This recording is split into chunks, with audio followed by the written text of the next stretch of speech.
भवान् भवन्तः सर्वे मम नमस्कारं स्वीकरोतु। वयं सर्वे जानामि अहं वार्षिकश्राद्धस्य पूजयामि अत्र उपस्थिताः स्मः। वयं अहम् इति उपलक्ष्ये एकं कथां कथिष्यामि। 1 से 3वीं शताब्दी की बात है। एक शारदानंद नामक राजा थे। उनकी पुत्री का नाम विद्युत्तमा था। विद्युत्तमा बहुत ही ज्ञानी थी और वो विवाह लायक हो गई थी। उसके पिता को उससे विवाह की चिंता हो रही थी। तो उसके पिता ने पूछा, पुत्री तो तुम विवाह क्यों नहीं करना चाहती? तो विद्युत्तमा ने कहा कि जो ब्राह्मण मुझे शास्त्रार्थ में हरा देगा, मैं उसी के साथ विवाह करूंगी। तो यह बात सुनकर उसके पिता ने एक स्वयंवर रचा, जिसमें कि महाराजा, राजा, बड़े बड़े ब्राह्मण आए और शास्त्रार्थ के लिए विद्युत्तमा के साथ बैठे। लेकिन विद्युत्तमा ने सभी ब्राह्मण, महाराजा, राजाओं को पराजित किया और घमंड में आकर उन्हीं सब राजाओं का अपमान किया। कुछ राजा उस अपमान को सहन ना कर सके और यह ठान लिया कि हम विद्युत्तमा की शादी इसे अपने ज्ञान पे बहुत ही घमंड है, हम इसका विवाह एक मूर्ख से कराएंगे। तो यह ठानकर वह सभी एक महामूर्ख को ढूंढने चले गए। रास्ते में उन्हें कई मूर्ख दिखे, लेकिन जो विद्युत्तमा को पराजित कर सके, मतलब उसका अहंकार तोड़ सके, ऐसा कोई महामूर्ख उन्हें नहीं मिला। तो चलते चलते रास्ते में उन्हें एक काली नाम का व्यक्ति मिला। वह व्यक्ति जो जिस डाल पर बैठा था उसी डाल को काट रहा था। तो जो राजा, इनमें से एक राजा बोले, ये मनुष्य ये क्या कर रहा है? तू मूर्ख है, जिस डाल पर बैठा है उसी डाल को काट रहा है। अगर ये डाल टूट गई तो तू नीचे गिर जाएगा। वो बोलता है, मैं मूर्ख नहीं हूँ, मैं जितने समय में इस डाल को काट के पेड़ से नीचे उतरूँ उतने में तो मैं सही पेड़ काट दूँ। तो उन्होंने बोला, मैं जैसे ही डाल को काटूंगा मैं इसी डाल के साथ नीचे उतर जाऊंगा। तो तब उन महाराजाओं ने सोचा, इससे बड़ा महामूर्ख तो हमें कोई मिल नहीं सकता। तो वो उससे काली से पूछा, क्या तुम विवाह करोगे? तो काली ने कहा, क्या तुम मेरा विवाह कराओगे? तो राजाओं ने कहा हाँ। तो फिर उसने कहा चलो फिर। तो वह राजा उसे ले गए और उसे स्नान कराकर, उसके बाल कटवाकर, उसे एक महाराजा की तरह सुशोभित कर विद्युत्तमा के पास उनके दरबार में ले गए और कहा कि यह तुमसे शास्त्रार्थ करेंगे। लेकिन उन्होंने यह शर्त रखी कि यह सदियों से इन्होंने मौन व्रत धारण किया हुआ है। आपको जो भी प्रश्न इनसे पूछने होंगे वो आप इशारों में पूछेंगे। तो विद्युत्तमा ने अपना पहला सवाल पूछा। तो विद्युत्तमा ने अपना पहला सवाल एक अंगुली दिखाकर पूछा कि आत्मा एक है। तो कालिदास, अब वो मंदबुद्धि था, तो उसने सोचा कि यह मेरी एक आंख फोड़ना चाहती है। तो वह क्रोध में आकर उसने अपनी 2 अंगुली दिखाई, जिससे तात्पर्य था कि कालिदास कह रहा था कि मैं तेरी दोनों आंखें फोड़ दूंगा। तो उसी बीच फिर जब जो पीछे से उसके राजा महाराजा खड़े थे, तो विद्युत्तमा से पूछा, तुमने इनसे क्या प्रश्न पूछा? तो उन्होंने पूछा कि मैं कह रही हूँ परमात्मा एक है, लेकिन ये 2 अंगुली दिखा रहे हैं। अगर तो वो महाराजा बोले, अगर ये 2 अंगुली दिखा रहे तो कोई ना कोई राज तो जरूर होगा, अब तुम खुद ही सोचो। तो विद्युत्तमा ने अपना दिमाग लगाया और उसने बोला, हाँ, परमात्मा एक नहीं 2 है, एक आत्मा एक नहीं 2 है, एक परमात्मा एक जीवात्मा। तो फिर इसी चालाकी से उन राजाओं ने विद्युत्तमा से उस प्रश्न का उत्तर निकाला और फिर अगला सवाल पूछा विद्युत्तमा ने। तो अगले सवाल में उन्होंने 5 अपना पूरा हाथ दिखाया, मतलब 5 उंगलियां दिखाई, जिससे उनका प्रश्न था कि हमारा शरीर 5 तत्वों से बना है। तो फिर कालिदास तो मंदबुद्धि था, उसने फिर सोचा कि ये मुझे थप्पड़ मारना चाहती है।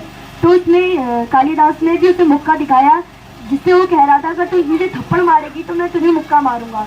तो वो महाराजा फिर से बोले, तुम्हारा प्रश्न क्या था? तो उन्होंने बोला, मेरा प्रश्न यह था कि हमारा शरीर 5 तत्वों से मिलकर बना है। तो उन्होंने पूछा, अगर ये मुट्ठी दिखाई कोई ना कोई बात तो जरूर होगी। तो विद्युत्तमा ने फिर अपना दिमाग लगाया और फिर बोला, हमारा शरीर 5 तत्वों से बना जरूर है, लेकिन इसको संचालित करने वाला हमारा मन ही है। तो उसने कहा, यह सही है। तो उनका विवाह कालिदास के साथ हो गया, काली के साथ हो गया। तो विवाह के पश्चात एक दिन विद्युत्तमा रसोई में खाना बना रही थी और काली भोजन करने के लिए बैठा हुआ था। तो अचानक से उसी समय एक ऊंट चिल्लाया। तो विद्युत्तमा अचानक से बोली, यह कौन था? तो अब कालिदास ने उष्ट कहने के बजाय उष्ट कह दिया, जिससे विद्युत्तमा को पता चला कि यह तो मूर्ख है और मेरे साथ धोखा हुआ है। तो फिर तो कुछ दिनों बाद जब उसका मौन व्रत टूटा तो कुछ दिनों बाद उसे पता चल गया ये उसके साथ धोखा हुआ है। तो उसने क्रोध में आकर काली को घर से बाहर निकाल दिया। काली को बड़ा दुख हुआ तो वह भी घर के आगे से चले गया। तो घर के आगे से चलते चलते वह काली माता के रास्ते में काली माता से टकराया। और जब काली माता से टकराया तो काली माता जल्दी में थी, तो उन्होंने बोला, हे बालक, तुझे क्या वरदान चाहिए? तो वह अपनी पत्नी को प्यार से विद्योत्तमा को विद्या बुलाता था। तो उसने मूर्ख था तो उसने खाली विद्या बोला। तो माँ कालिदास ने तथास्तु कहा और वो चले गई। तो तभी से उसको बुद्धि प्राप्त हुई और वह घर जाकर बोला, हे सुंदरी, ज्ञानम उत्थ्यति। तो फिर जब यह बात सुनी तो विद्योत्तमा समझ गई ये तो मेरे पति की आवाज है। तो उन्होंने बोला कि अस्ति कश्चित वाग विशेष, यानी कि आज तुम्हारी वाणी में कोई विशेष बात है। तो जब आज तुम्हारी वाणी में कोई विशेष बात है, यही बात को जब उन्होंने सुना तो उन्होंने अस्ति कश्चित वाग विशेषों से 3 ग्रंथ रच दिए, जिसमें से अस्ति से उन्होंने कुमार संभव की रचना की, कश्चित से उन्होंने मेघदूत की रचना की और वाग विशेषों से उन्होंने रघुवंश महाकाव्य की रचना की।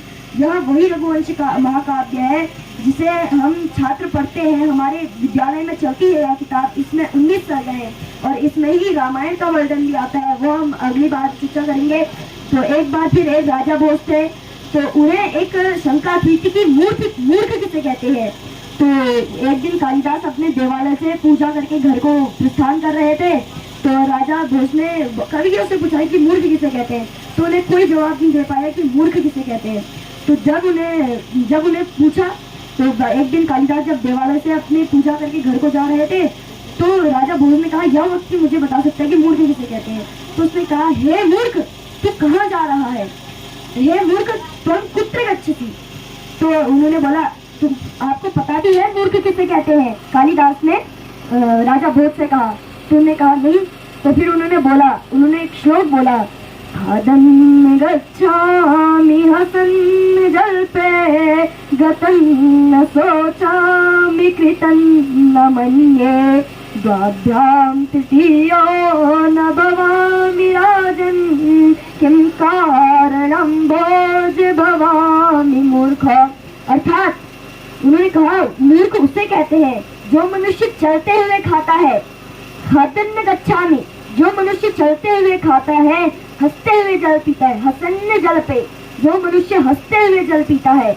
और गतम न सोचामी, अर्थात जो अपने बीते हुए कल को हमेशा सोचता रहता है, सदा सोचते रहता है कि मेरे साथ कल ऐसा हुआ था, सोचते रहता है। और जो अपने किए हुए उपकार को, अर्थात अपने की हुई मदद को मानता है कि मैंने इसके ऊपर ये उपकार किया है, उस उपकार को मानता है, किए हुए को मानता है। और जब 2 लोग आपस में बातें कर रहे हो, जो तीसरा बीच में बोलता है, उसे मूर्ख कहते हैं। कालिदास जी कहते हैं, मैंने तो इनमें से कोई भी कार्य नहीं किया। हे भोज, हे राजा भोज, आपने मुझे किस कारण से मूर्ख कहा? तो फिर राजा भोज जी क्षमा मांगते हुए कहते हैं, मुझे क्षमा कीजिए, मैंने आपसे गलती से आपको मूर्ख कह दिया है। तो फिर वो वहाँ से जाते हैं और अपने ग्रंथ रचना के कार्य में लगते हैं। तो मैंने अभी आपको बताया था कि रघुवंश महाकाव्य जो हमारी चलती है, तो उसमें एक प्रथम श्लोक आता है वाग विशेषो शब्द से। वागर्था विवसं प्रीतौ वागर्थ प्रतिपत्तये जगतः पितरौ वंदे पार्वती परमेश्वरौ। तो यह जो श्लोक है, यह रघुवंश महाकाव्य का मंगलाचरण है। और मंगलाचरण होता है 3 प्रकार का, आशीर्वादात्मक, नमस्कारात्मक और वस्तु निर्देशात्मक। तो यह 3 प्रकार के मंगलाचरण होते हैं। इनमें से उन्होंने नमस्कारात्मक मंगलाचरण का प्रयोग किया है, जिसमें वो कहते हैं, वागर्थाविव संपृक्तौ, वाग और अर्थ के समान जुड़े हुए। वागर्थाविव संपृक्तौ, वाग और अर्थ के समान जुड़े हुए। तो कौन है जुड़े हुए वाग और शब्द के अर्थ के समान? जगतः पितरौ वंदे, जगत के माता पिता अर्थात उमा महेश्वर, हमारी माँ पार्वती और शंकर, यानी कि उनका अर्धनारेश्वर रूप जो है, उनकी बहुत उस श्लोक में चर्चा कहते हैं कि मैं इनकी वंदना करता हूँ। तो आप इसलिए वंदना करते हैं। वागर्थापत्तिपत्तये, वाग और अर्थ की उत्पत्ति के लिए। अब ये वाग और अर्थ की उत्पत्ति होगी कहाँ? तो जो पाठक है और पढ़ने वाला है, उसके बुद्धि में यह शब्द और अर्थ की उत्पत्ति होगी। अब जैसे हमने किसी को एक शब्द दे दिया कमल, तो वो कमल का अर्थ क्या समझेगा? तो कमल तो कमल हुआ, तो कमल ये शब्द है, इसका अर्थ है पुष्प।